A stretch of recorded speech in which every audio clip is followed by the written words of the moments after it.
Cookies and Conversation. So I'm Connie McClendon. And I'm Brianna Holland. Yes, so we're here today to bring you some resources, support, encouragement, to inspire all the mommies out there who are on this mommy journey together, so we can do it together, is what I mean. So first, we're here as breastfeeding moms ourselves. Yes. And then second, as healthcare professionals, trying to get information out to people so that they can feel more supported in the community. Yes. We're here in Winston-Salem, and so we'll be sharing resources, stories, community happenings, our personal stories, anything that's happening in the news that's related to families, breastfeeding mommies, pregnant mommies. So yeah.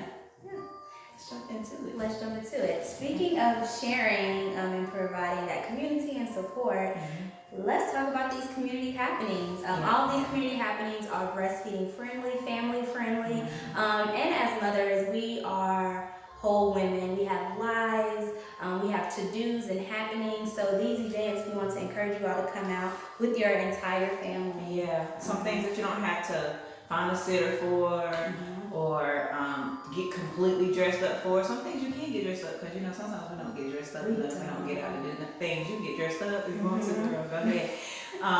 So these are just some things that are happening around us in Winston-Salem, High Point, Greensboro, and the surrounding areas, because we're in the triad. Yes, great.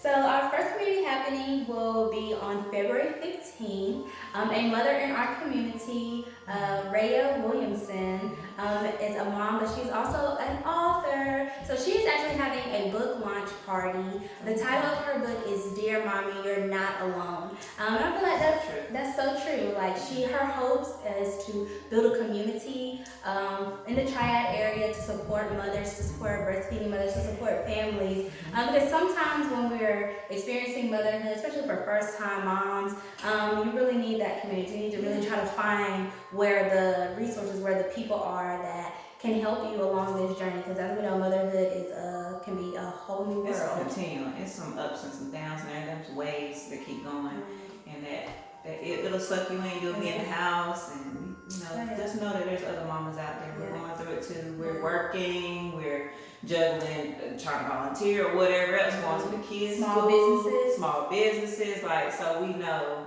We know. So again, another community-friendly event.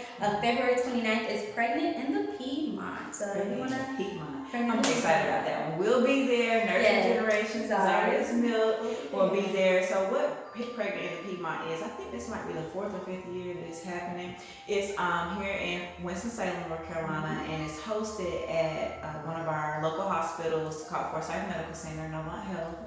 And it's an event where families can come out, no matter what your journey is or where you are in your journey, pregnant, currently breastfeeding, newborn, expecting, bigger family with multiple children. It's a family event for you to come out, and there are resources, there are going to be services available, products, anything that engages to support families is going to be out there. So we'll have a table. Each one of us will have a table for our businesses, and we like any and all people to come out, so you'll know what's happening in the community and what you have available to help you along the way, that you're not alone in this journey. So, definitely not alone. Pregnant in the Piedmont. That's what it's called. It's February 29th. Did we say that? Yes, we said it. Okay. Yes. And then our last community event throughout the month of February, the Anderson Community Center, located on Reynolds Park Road in Winston-Salem, will be hosting a variety of events and pop-up cultural exhibits to celebrate Black History Month and African American contributions to the vast history of America. So again, that's another family-friendly event that's happening, free to the public. And we'll have more information on all of the events that we mentioned today at the end of the video. So you can pause it, you can get the details. You can find out how to register and get more information. So make it easy for you.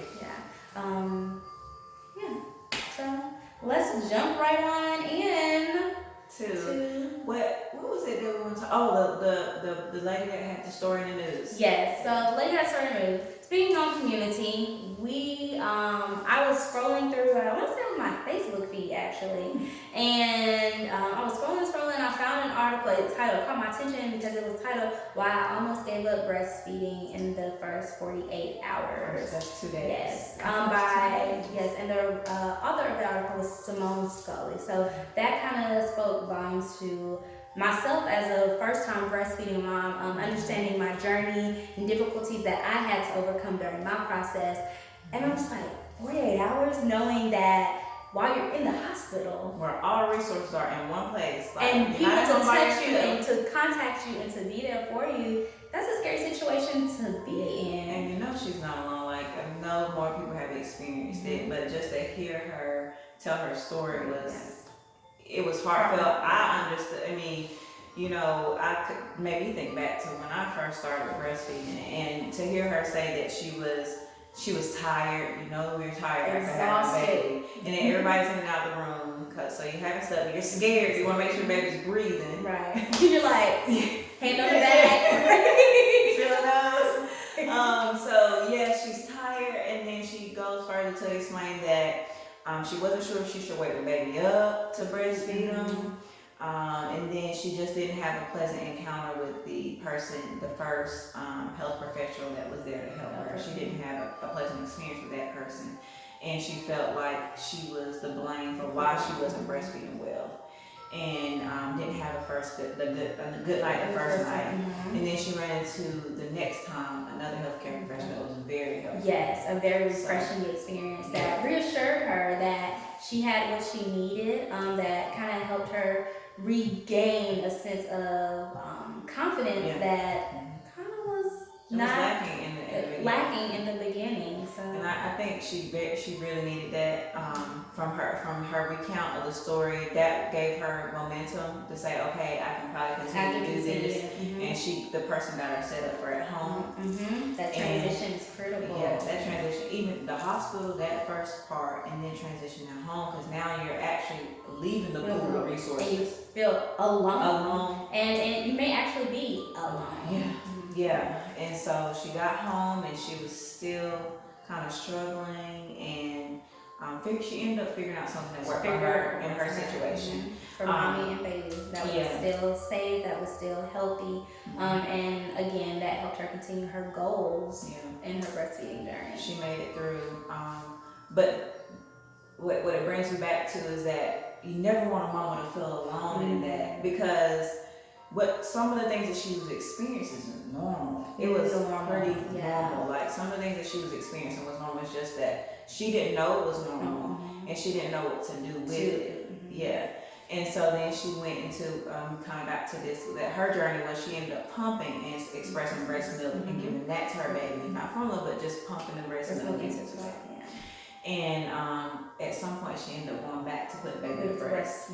And I don't know if it was the narrator, the writer of the story, or the woman's recount of herself, but saying that every mama's breastfeeding journey is different, and that every mama may not put baby to breast. You have to find what works for you, and that's very important. Kind of figuring out what works for you that's healthy and safe for you and baby, and that still helps you build that loving, attaching relationship with baby. That bond is so important. It's so important.